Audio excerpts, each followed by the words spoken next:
तो रेलवे के द्वारा पूछा गया कुछ प्रश्न लेकर आया हूँ। जितने भी रेलवे के अभ्यर्थी हैं वे एक बार देख ले, सुन ले और पढ़ ले। यदि आपका जीके और जीएस अच्छा रहेगा तो बेहतर अंक प्राप्त करेंगे।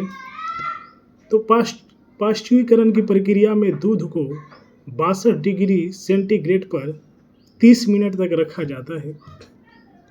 दूध का पाश्चुराइजेशन लुई पास्चर ने की। दूध का पीएच मान 6.4 से 6.6 होता है। दूध में वसा मापन हेतु गर्बर विधि का प्रयोग किया जाता है। दूध की शुद्धता लैक्टोमीटर से मापी जाती है। राष्ट्रीय डेयरी अनुसंधान संस्थान करनाल हरियाणा में स्थित है।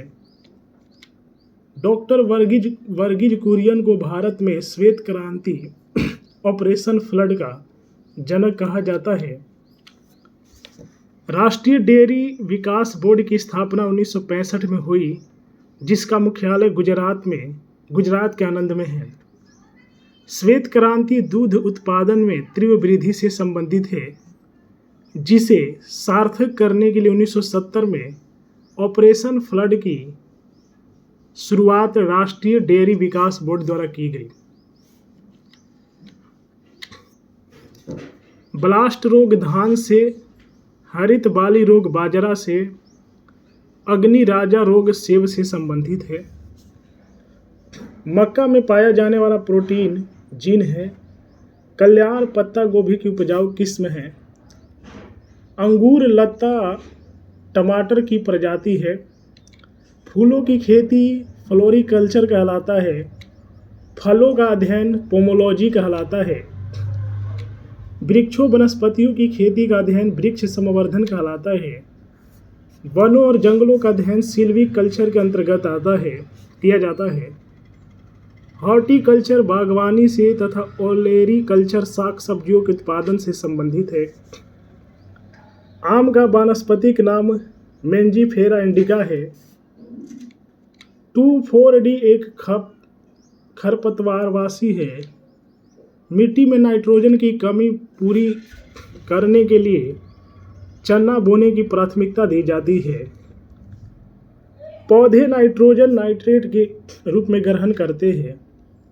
दलहनों का राजा चना तथा रानी मटर है।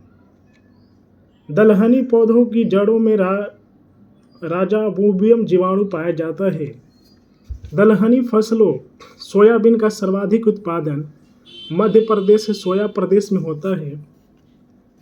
तंबाकू में विषैला तत्व निकोटीन होता है, इसीलिए लोग कहा जाता है कि तंबाकू खाने से कैंसर होता है, क्योंकि तंबाकू में एक विषैला तत्व होता है जिसको निकोटीन कहता है, जो कि हमारे शरीर के लिए सही नहीं है। पंत जी 114 चना की एक प्रजाति है। पूसा 444 बाजरा की एक प्रजाति है। धान की खेती प्रतिरोपित बुआई द्वारा होती है। विश्व में धान की प्रथम बौनी किस्म IR8 है। जया, पद्मा, सोना व मधु धान की प्रजातियां हैं। धान में खैरा रोग जस्ते की कमी से होता है। तो ऐसा नहीं है कि इंसानों के अंदर ही सिर्फ रोग होता है किसी किसी की कमी के कारण। ये जो खाने वाले पदार्थ हैं उनमें भी रोग होता है। इसीलिए खेती जो है वो बहुत सोच समझ के करनी चाहिए, तब भी जाके आपका फसल अच्छा होगा। चावल में कार्बोहाइड्रेट 76%, प्रोटीन 6 से 7% तथा वसा 2.5% विद्यमान होता है। चावल का वानस्पतिक नाम ओराइजा स्टाइवा है, जो ग्रेमिनी कुल गेहूं का पौधा है। गेहूं में रस्ट रोग कवक के कारण होता है। गेहूं में विटामिन B1, B2 तथा B6 पाया जाता है। गेहूं के लिए सबसे उपयुक्त मिट्टी जलोढ़ है। गेहूं में 42 व चावल में 24 गुणसूत्र होते हैं। सोना, कल्याण, अर्जुन गेहूं की किस्में हैं। गेहूं का वानस्पतिक नाम ट्रिटिकम एस्टिवियम है।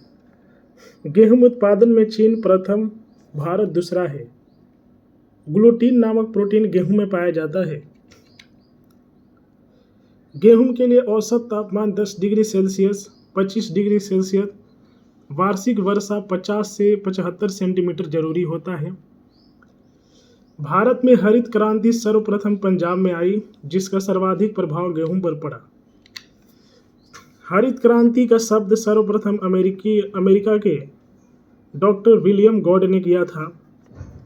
हरित क्रांति का जनक देश फिलीपींस है। भारत में हरित क्रांति की शुरुआत 1967 से 68 में हुई थी। एम.एस. स्वामीनाथन को भारत में हरित क्रांति का जनक माना जाता है। बोरलॉग पुरस्कार कृषि से संबंधित है।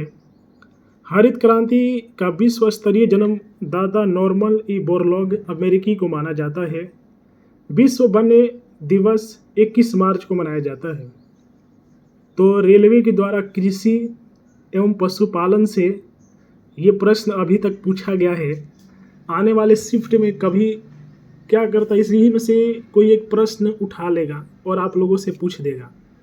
तो आप लोग कहेंगे कि जीके जीएस मजबूत कैसे होगा।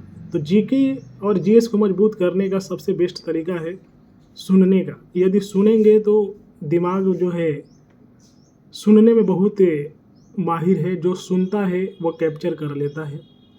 उसके बाद एक ही बार पढ़ना है, बार बार नहीं पढ़ना है। सुनने से ज़्यादा दिमाग जो कि पकड़ लेता है। इसलिए रेलवे के प्रीवियस ईयर प्रश्न देखना चाहते हैं, सुनना चाहते हैं, इसका PDF भी चाहिए तो मेरे चैनल पर है। इसलिए चैनल को सब्सक्राइब करें, ज़्यादा से ज़्यादा लोगों के बीच शेयर करें। जय हिंद।